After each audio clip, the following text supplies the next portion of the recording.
Ողջույն սիրելի հետևորդներ, երբ լսում ես վերջացավ բառը, սովորաբար դա ցավ է նշանակում, կորուստ, պարտություն, ավարտ, բայց կա մի ավարտվեց բառ, որը փոխում է ամբողջ մարդկության պատմությունը, կատարվեց, այս խոսքը հնչում է խաչի վրա Հովհաննեսի ավետարանի 19-րդ գլխի հատվածում, սա վերջը չէ, սա փրկության սկիզբն է, և նրանք վերցրեցին Հիսուսին ու տարան, խաչապայտը նա ինքն էր վերցրել և բարձրանում էր գագաթ, եբրայերեն Գողգոթա կոչված վայրը, որտեղ էլ խաչը հանեցին նրան և նրա հետ երկու ուրիշների էլ այս ու այն կողմից, իսկ մեջտեղում Հիսուսին։ Պիղատոսը մի տախտակ էլ սարքեց ու դրեց խաչի վրա գրված էր Հիսուս Նազովրեցի հրեաների թագավոր։ Այդ տախտակը հրեաներից շատերը կարդացին, որովհետև Հիսուսի խաչելության տեղը մոտ էր քաղաքին։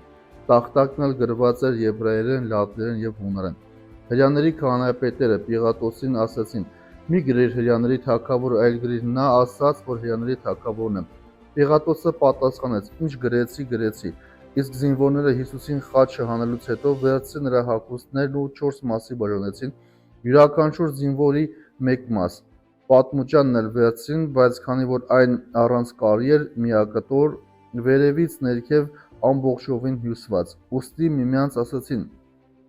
«Եկեք այն իզուր չպատռենք, այլ դրա վրա վիճակ գցենք, ում որ ելնի, որպեսզի կատարվի գրվածը, որ ասում է. Իմ հագուստները իրար մեջ բաժանվեցին և իմ պատմուճանի վրա վիճակ գցեցին»։ Զինվորներն այս ամենն արեցին, իսկ Հիսուսի խաչի մոտ կանգնած էին նրա մայրն ու մորաքույրը, Կլեոպասի կին Մարիամը և Մարիամ Մագդաղենացին։ Երբ Հիսուս տեսավ մորն ու նրա հետ կանգնած սիրելի աշակերտներին, մորն ասաց. «Ով կին, ահա քո որդին», ապա աշակերտին ասաց. «Ահա քո մայրը», և այդ պահից սկսած աշակերտը նրան իր մոտ վերցրեց։ Այնուհետև Հիսուսն իմանալով, որ ահա գնում ամեն ինչ կատարված է, որպեսզի իրականանա գրվածը, ասաց. «Ծարավ եմ»։ Այնտեղ քացախոբ լի մի աման կար, լեղախառն քացախոբն իսկ կում թրջեցին, դրեցին եղեգի ծայրին ու մոտեցրին նրա բերանին։ Երբ Հիսուսը լեղախառն քացախը բերանն առավ, ասաց. «Ամեն ինչ կատարված է», և գլուխը կախելով հոգին ավանդեց։ Իսկ հրեաները, քանի որ ուրբաթ էր և որպեսզի մարմինը մինչև շաբաթ չմնար խաչի վրա, քանի որ այն շաբաթի տոնի մեծ օրն էր, Պիղատոսին աղաչեցին, որ կոտրեն նրանց սրունքներն ու վերցրեն նրանց։ Զինվորները եկան, կոտրեցին առաջինի սրունքները, այնուհետև նրա հետ խաչը հանված մյուսինը։ Իսկ երբ Հիսուսի մոտ եկան, տեսան, որ նա արդեն մեռած էր, և նրա սրունքները չկոտրեցին, սակայն զինվորներից մեկը տեգով խոցեց նրա կողը, իսկույն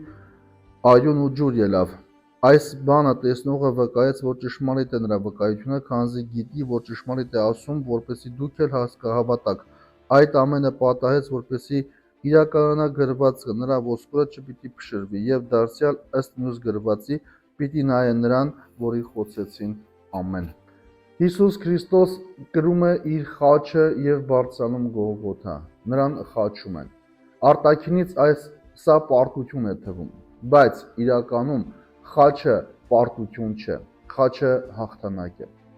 Մի դատիր քո կյանքի դժվար պահերը միայն արտաքինով։ Աստված կարող է ցավի մեջ էլ գործել փրկություն։ Խաչի վրա գրված էր հրեաների թագավոր։ Մարդիկ դա գրել էին որպես ծաղր, բայց դա դարձավ ճշմարտություն։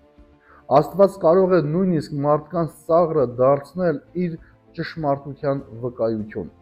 Մի վախեցիր մարդկանց կարծիքից։ Ճշմարտությունը վերջում երևում է։ Զինվորները բաժանում են Հիսուսի հագուստները և վիճակ գցում։ Նրանք կանգնած են փրկության կենտրոնում, բայց զբաղված են մանր բաներով։ Սիրելի հավատավոր հետևորդներ, կարելի է լինել շատ մոտ Աստծուն, բայց չհասկանալ նրան։ Մի կորցրու կարևոր անիմաստ զբաղվածության մեջ։ Խաչի վրա, ցավի մեջ Հիսուսը հոգ է տանում իր մոր մասին։ Նա վստահում է նրա աշակերտին։ Նույնիսկ տառապանքի մեջ Քրիստոսը մտածում է ուրիշների մասին։ Սովորիր սիրել և հոգ տանել, անգամ երբ դու ինքդ ցավի մեջ ես։ Հիսուսն ասում է. «Ծարավ եմ»։ Սա ցույց է տալիս նրա իրական մարդկությունը։ Քրիստոսը Հասկանում եմ մեր ցավը, քանի որ նա ինքն անցել է դրա միջով։ Երբ տառապում ես, իմացիր, որ Աստված քեզ հասկանում է։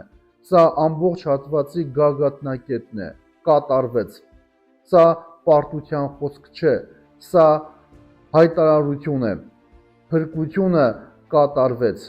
մեղքի պարտքը վճարվեց, ճանապարհը բացվեց։ Սիրելի հավատավոր հետևող, քո փրկությունը հիմնված է ոչ թե քո գործերի վրա, այլ Քրիստոսի կատարած գործի վրա։ Ապրիր ոչ թե մեղքի ծանրության տակ, այլ փրկության ազատության մեջ։ Հուդայի Հիսուսի կողը խոցում են և դուրս է գալիս արյուն և ջուր։ Սա ունի խորը խորհրդանշական իմաստ։ Արյուն, փրկություն, ջուր, նոր կյանք, խաչից հոսում է կյանք։ Այս հատվածը մեզ տալիս է հզոր ուղերձ։ Խաչը ամենևին պարտություն չէ, այլ հաղթանակ է։ Աստված կարող է ցավը դարձնել փրկություն։ Կարելի է լինել մոտ, բայց չհասկանալ։ Քրիստոսը հասկանում է մեր ցավը։ Փրկությունը արդեն կատարված է։ Սիրելի հավատավոր հետևորդներ, եթե այսօր քեզ թվում է, որ քո կյանքում ամեն ինչ ավարտվում է, հիշիր այս խոսքը՝ կատարվեց։ Դա նշանակում է Աստված արդեն գործել է։ Փրկությունը արդեն տրված է։ Հույսը արդեն կա։ Եթե դու ընկած ես, կա վերելք։ Եթե դու կոտրված ես, կա վերականգնում։ Այսօր նայիր խաչին, ոչ թե որպես վերջ, այլ որպես սկիզբ, եւ թող այդ ճշմարտությունը փոխի քո կյանքը։ Սիրելի հավատավոր հետևորդներ, եթե օգտակար եղավ ձեզ այս տեսանյութը, կարող եք հավանալ մեկնաբանության բաժնում, գրել ձեր կարծիքը, բաժանորդագրվել մեր YouTube-յան ալիքին, նաև ուղարկեք ձեր բարեկամներին ու ընկերներին, թող Աստծո խոսքը ավելի շատ տարածվի։